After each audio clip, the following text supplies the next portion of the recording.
하나님의 말씀은 마태복음 28장 11절로 20절 말씀입니다.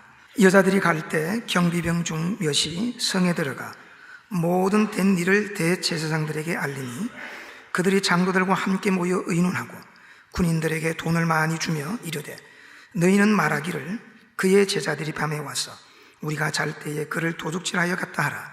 만일 이 말이 총독에게 들리면 우리가 권하여 너희로 근심하지 않게 하리라 하니 군인들이 돈을 받고 가르친 대로 하였으니 이 말이 오늘날까지 유대인 가운데 두루 퍼지니라. 11 제자가 갈릴리에 가서 예수께서 지시하신 산에 이르러 예수를 배웠고 경배하나 아직도 의심하는 사람들이 있더라. 예수께서 나와 말씀하여 이르시되 하늘과 땅의 모든 권세를 내게 주셨으니 그러므로 너희는 가서 모든 민족을 제자로 삼아 아버지와 아들과 성령의 이름으로 세례를 베풀고 내가 너희에게 분부한 모든 것을 가르쳐 지키게 하라. 볼지어다 내가 세상 끝날까지 너희와 항상 함께 있으리라 하시니라. 아멘. 우리 옆에 계신 분 보고 잘 오셨습니다. 우리는 희망이 있습니다. 우리 희망을 얘기합시다. 우리가 예수님의 부활 그러면 그걸 믿는다는 것은 신비입니다. 지금까지 사람들이 누가 죽었다가 산 사람이 없어요. 그러나 예수님은 사망의 근세를 이기고 부활했다 하는 그 믿음 위에 바로 교회가 세워졌어요. 그 사건이 일어나지 않았다면 오늘날 교회도 공허하고 존재하지 않았을 겁니다. 예수님이 십자가상에서 우리의 죄를 담당하시고 무덤에 장사된 후 3일 만에 부활하셨다. 그런데 이 확실한 부활의 사건이 다른 사람에게는 아니다라고 하는 사람도 있었어요. 부활했다, 2가지. 한 사건이 어떤 사람에게는 그 사건에서 일어난 일을 숨기고 싶은 일이 있고 또 어떤 사람에게는 그것을 전하는 사명을 받아서 전하는 사람이 있습니다. 그것뿐만 아니라 우리가 이 세상에서 이루어진 것들도 어떤 사람은 그 사실 그대로를 전하고 있는 사람이 있는가 하면 어떤 사람은 그 사건을 다르게 자기 의도대로 자기 편한 대로 얘기하는 사람이 있습니다. 우리가 그 하늘 우리 대한민국도 보면 건국 일에 대해서 어떤 사람은 언제다, 어떤 사람은 언제다 그렇게 하면서 통일되지 않았습니다. 저는 이승만 대통령이 나라를 세우고 법을 만들고 했던 그걸 저는 건국일로 믿고 있어요. 다른 사람들 보면 또 그건 건국일이 아니라는 사람도 있어요. 또 우리가 동족상잔의 큰 비극 속에 한탄강이 피로 물들었는데 그 6.25를 저 북한에서 고요한 아침의 나라 대한민국으로 쳐들어왔단 말이에요. 그런데 그것을 또 남한에서 북한으로 쳐들어갔다는 사람이 있어요. 저는 북한에서 있는 사람들이 소련제 탱크를 몰고 고요한 아침의 나라 대한민국을 쳐들어온 것으로 저는 믿고 있습니다.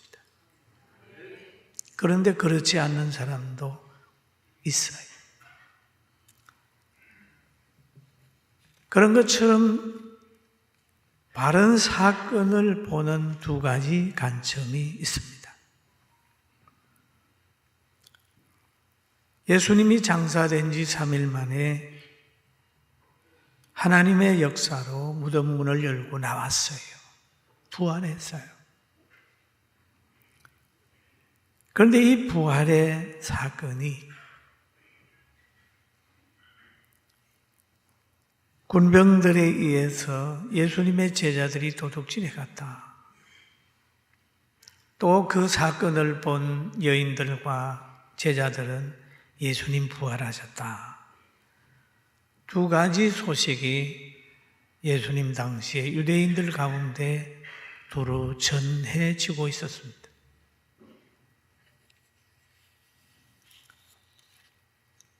그런데 우리에게도 이 사실이 전해지고 있어요. 아이고, 죽은 사람이 어떻게 부활하냐?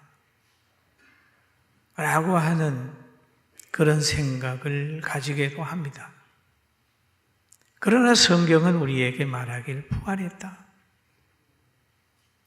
여러분, 예수님이 부활하셨기 때문에 그 골고다 산상의 십자가 달린 그 예수님이 오늘날 많은 대적자들을 이기고 대한민국에까지 와서 교회가 세워지고 이렇게 우리가 찬양하는 사람 속에 우리가 있는 거예요. 부활의 신앙을 가지게 되길 주의 이름으로 축원합니다. 그런데 예수님은 부활했는데 부활시키는 방법을 보면 하나님이 지진을 일으키고 천사를 보내가지고 무덤 문을 열고 예수님을 부활시켰어요. 그런데 그 부활의 현장을 목격한 사람이 있습니다. 예수님이 평소 부활한다고 하니까 그 부활을 막기 위해서 돌무덤을 든든히 지키고 닫고 병사들이 지키고 있었습니다. 그런데 부활은 아무도 막을 수가 없어요. 그리고 여인들이 유대인의 결례를 따라서 갈례를 따라서 그 예수님에게 향유를 부으려고 아침 일찍이 그곳을 찾아갔습니다. 그곳에 가니까 놀라운 변화가 있었습니다. 이미 천사가 와서 무덤 문을 열고 예수님은 부활한 상태였습니다. 돌아가신 예수님에게 향유를 부으러 갔다가 살아계신 예수님을 만나는 거예요. 큰 기쁨을 가지게 되는 겁니다. 성경은 이런 얘기를 하고 있습니다. 여자들이 갈 때에 경비병 중배치 성에 들어가 모든 된 일을 제사장들에게 알리니. 또 마가복음 16장 1절 2절에 보면 안식일이 지남에 막달라 마리아와 야고보의 어머니 마리아와 또 살로메가 가서 예수께 바르기 위하여 향품을 사다 두었다가 안식 후 첫날 매우 일찍이 해 돋을 때에 그 무덤에 가매 그랬습니다. 향유를 가지고 그 무덤에 갔어요. 그런데 이 여인들이 향유를 부으려고 했는데 이미 예수님에게는 향유가 부어진 상태입니다. 언제 부어졌을까요? 살아계셨을 때에 한센 병자의 집에 들어가셔서 음식을 드실 때에 한 여인이 300데나리온에 되는 거금의 향유를 예수님의 머리에 주르르 부었습니다. 온 빵이 향내로 진동했습니다. 이럴 때에 제자들에게 어떤 반응이 일어났어요. 마태복음 26장에 보면 제자들이 보고 분개하여 이르되, 예수님에게 향유를 부었는데 제자들이 분개했다. 무슨 의도로 이것을 허비하느냐? 이것을 비싼 값에 팔아 가난한 자들에게 줄 수 있었겠도다. 그 예수님의 제자 중에서 늘 예수님을 따르는 목적이 돈에 있는 가룟 유다가 있었습니다. 그가 선동을 한 거지요. 엄청난 비싼 향유가 예수님에게 부어지는 거예요. 이 부어지는데 이것은 뭐냐? 예수님의 장사를 위해서 부어진 겁니다.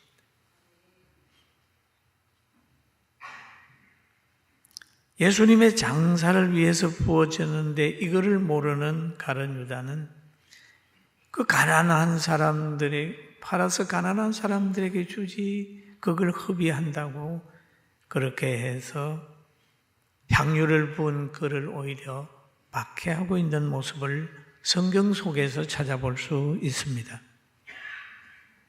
여러분, 우리도 잘못하면 예배 드리는 시간, 전도하는 거, 선교하는 거, 그리고 선교비 보내는 거, 가난한 사람 구제하는 거, 이런 것들을 허비한다고 생각할 수도 있어요. 그러나 주의 이름으로 하는 모든 것들은 허비하는 게 아닙니다. 축복을 심는 것이고 하나님을 꾸이는 것이고 미래에 더 행복하게 되는 것이고 하늘에 상급을 쌓는 것이고 이 땅에서도 잘 되는 걸 심는 거예요. 할렐루야. 아주 중요한 거예요. 이 가룟 유다는 예수님보다 물질을 더 사랑하는 제자였습니다. 그렇게 해서 가난한 사람을 핑계하는 거예요. 가난한 사람을 생각해서 그런 게 아니고 명분이 없으니까 가난한 사람을 얘기를 하는 거예요. 그러잖아요. 가끔 어떤 사람들을 보면 국민의 뜻이다. 국민이 그렇다. 제가 보니까 국민은 안중에도 없으면서도 자꾸 국민 평가를 대요. 왜 그럴까요? 그렇게 하면서 깊이 생각하지 않는 사람들의 마음을 살려고 늘 국민. 또 목사 계자들은 좀 불리하면 하나님 뜻 이 얘기를 하면서 또 빠져나가기도 해요. 가룟 유다는 가난한 사람들 이 얘기를 하는 거예요. 성경에도 보면은 그래요. 예수님이 그 대답하시기를 가난한 자들은 항상 너희와 함께 있거니와 나는 항상 함께 있지 아니하리라. 그러면서 마태복음 26장 12절 같이 한번 읽어볼까요? 이 여자가 내 몸에 향유를 부은 것은 내 장례를 위하여 함이니라. 이미 내 장례를 위하여 했다. 그랬습니다. 장례를 위하여.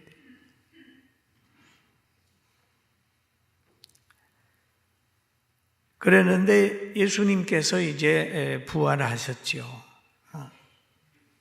부활하게 되니까 그 부활의 현장을 목격한 마태복음 28장 4절에 보면 지키던 자들이 그를 무서워하여 떨며 죽은 사람같이 되었더라. 그 예수님의 부활의 역사, 하나님의 권위, 권세가 나타나게 되니까 그 부활 하는 그 무덤을 지키는 예수님의 제자들이 와서 도둑질하지 못하게 지키는 사람들, 파송된 병사들이 두려워서 죽은 사람같이 되어버렸어요. 이것을 체험하고 나서 자기들을 파송한 이들에게 갔습니다. 예수님 부활했다고 쫙 얘기를 하게 되니까 그들은 자기들끼리 회의를 했어요. 회의를 해가지고 결론을 내렸습니다. 그리고 그 병사들을 만나가지고 그러는 거예요. 우리가 돈을 많이 줄 테니, 그리고 총독에게 들리면 신분 보장을 할 테니까 너가 가서 잘 때에 도둑질해 갔다고 해라. 너희는 말하기를 그의 제자들이 밤에 와서 우리가 잘 때에 도둑질하여 갔다 해라. 여러분, 경계를 서다가 자다가 시체를 도둑 맞았다면 여러분 돈 받습니까? 그 나라 법으로는 죽여야 되는 거예요. 사도행전에 보면 그 경계에 잘못 서다가 죄인들을 하나님의 역사로 끌어내 갔을 때, 그때의 그 지도자는 말하기를 경계병을 죽이라 그랬습니다. 굉장히 엄한 거예요. 근데 잘 때에 와서 도둑질 해갔다. 왜 잡니까? 말도 안 되는 거지요.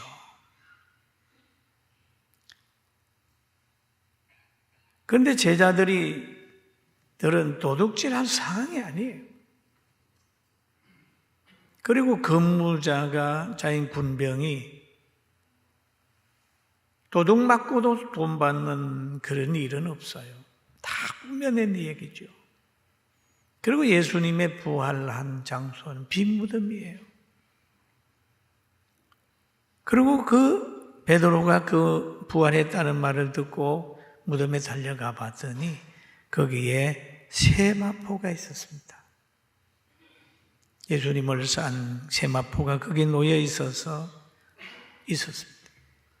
도둑질해 갔다 그러면 여러분 옷을 세마포를 벗기고 도둑질 하겠습니까? 아니다. 예수님은 부활하셨고, 그리고 제자들에게 나타나셨고, 고린도서에 보면 게바에게 보이시고, 그 후 12 제자에게 보이시고, 500의 형제에게 일제히 보이시고, 그 중에 지금까지 대다수는 살아있고 어떤 사람은 잠들었으며, 그 후에 야고보에게 보이셨으며, 그 후에 모든 사도에게와 맨 나중 만삭이 되지 못한 나 같은 내게도, 난자 같은 내게도 보였었느니라. 예수님의 부활을 확실히 믿게 되길 주의 이름으로 축원합니다. 아멘. 그래서 여기에 보면 그러잖아요. 군병들이 돈을 받고 가르친 대로 하였으니 이 말씀이 오늘날까지 유대인 가운데 두루 퍼지니라. 확실한 분별력이 있어야 바른 역사관을 가질 수 있습니다. 역사는 산자와 강자에 의해서 기록이 되잖아요. 그런데 이 강자들은 역사를 왜곡시켰어요. 예수님의 부활을 예수님의 제자들이 도둑질해 갔다고 하는 걸로 기록을 한 거예요. 여러분, 힘 있는 사람이 언론이나 여론이나 교과서를 주장하다가 보면 그들의 입맛에 맞게 전할 수도 있어요. 가르칠 수도 있어요.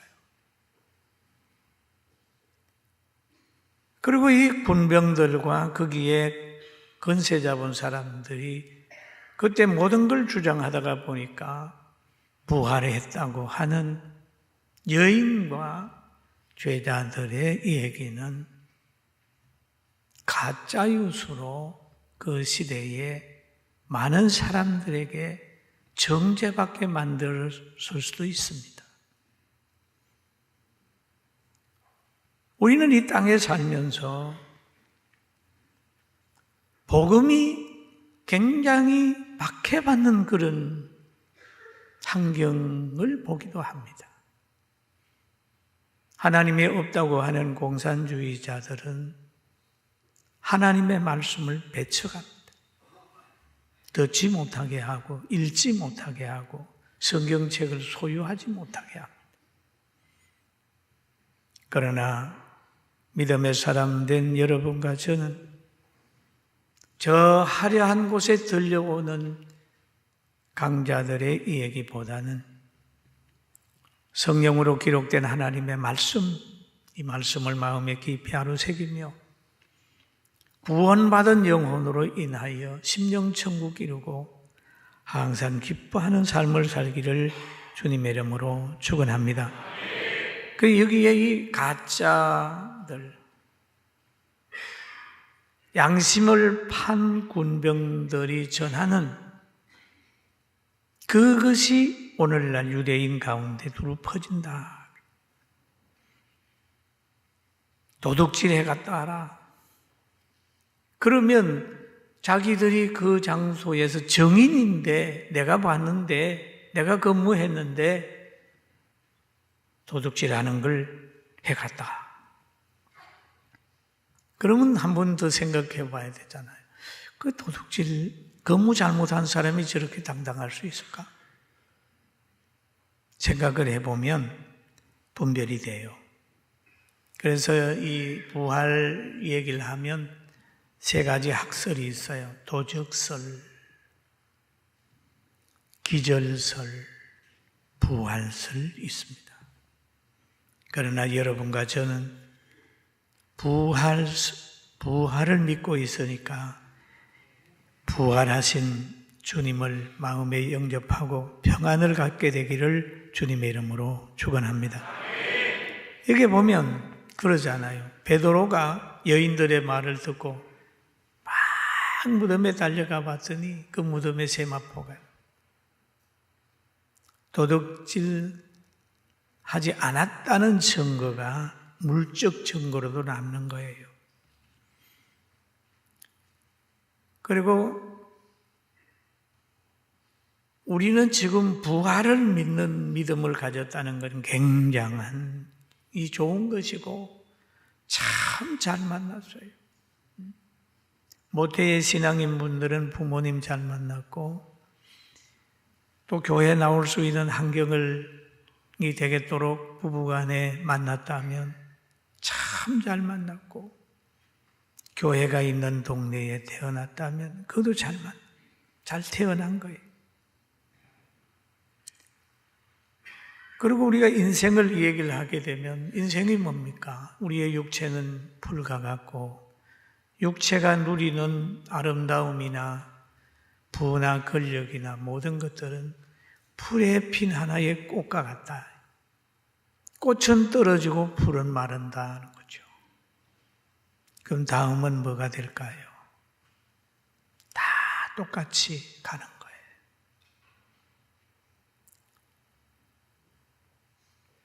그러나 또 말씀하시기를 풀과 같고 꽃과 같은 것은 세상의 인생이지만 바로 예수 믿는 것은 반석이고 영원한 길이고 변함없는 것이다. 할렐루야. 그래서 우리는 지금 풀에 속한 것도 아니고 꽃에 속한 것도 아니고 그 기쁨이 주님께 속했기 때문에 그 마음이 굉장히 즐거울 수 있어요. 하박국 선지자는 이런 고백을 하잖아요. 3장 18절에 한번 같이 볼까요? 나는 여호와로 말미암아 즐거워하며 나의 구원의 하나님으로 말미암아 기뻐하리. 여호와로 말미암아 즐거워하며 나의 구원의 하나님으로 말미암아 기뻐하리로다. 하나님은 안 변해요. 사람은 변하지만 하나님은 안 변합니다. 성령의 사람, 하나님의 말씀에 붙들린 사람, 예수님 만나고 부활을 믿는 사람을 만나서 진리와 기쁨과 영혼을 도둑맞지 않고 예배하는 삶, 행복한 삶을 살게 되기를 주님의 이름으로 축원합니다. 우리가 믿음 생활하다가 보면 서로의 짐이 되지 않습니다.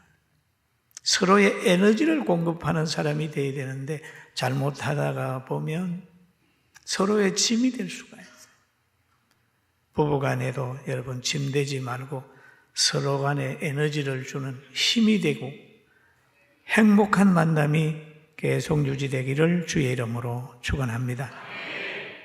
그리고 지금 바른 분별력을 가지지 못하게 하는 그런 문화와 세속적인 것이 많이 있어요. 그러나 거기에 매이지 않고 예수님의 말씀을 잘 듣고 승리하는 사람으로 살아갑시다. 그러면 여기에 보면 예수님의 말씀을 들어야 앞길이 보인다. 해야 될 일이 보이는 거예요. 여기에 군병들의 말을 듣게 되면 앞이 안 보여요. 그런데 예수님께서 11 제자가 갈릴리에서 예수께서 지시하신 산에 이르렀습니다. 여인들에게 그러잖아요. 빨리 가서 제자들에게 저 갈릴리 그 산으로 모이라 그랬더니 거기에 갔어요. 그리고 예수님이 거기에 나타나셨습니다.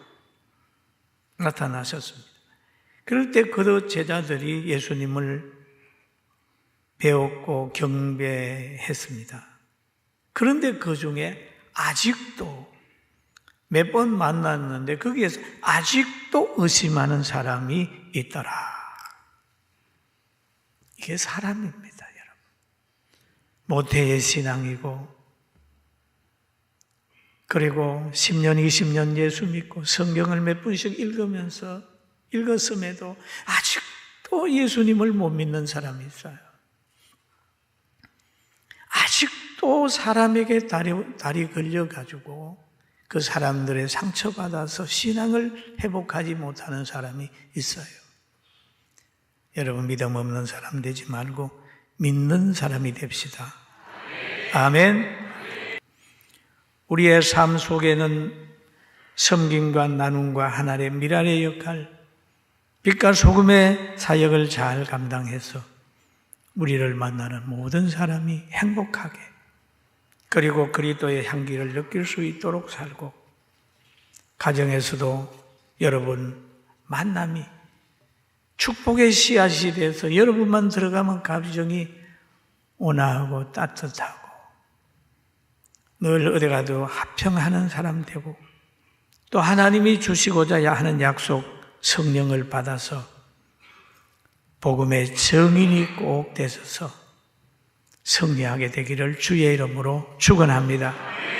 주님은 오늘도 우리와 함께 하시고 우리를 축복하고 있사오니 그 능력을 가지고 질병을 떨쳐버리고 세상에서 들려오는 불안한 모든 소리 때문에 마음 흔들리지 말고 성경 보면서 그래 지금 훈련 기간이구나 강약 기간이구나 하나님이 주신 환경은 저주받은 환경이 아니라 늘 강야처럼 훈련 기간이라 생각하고 깨어있게 되기를 주님의 이름으로 축원합니다.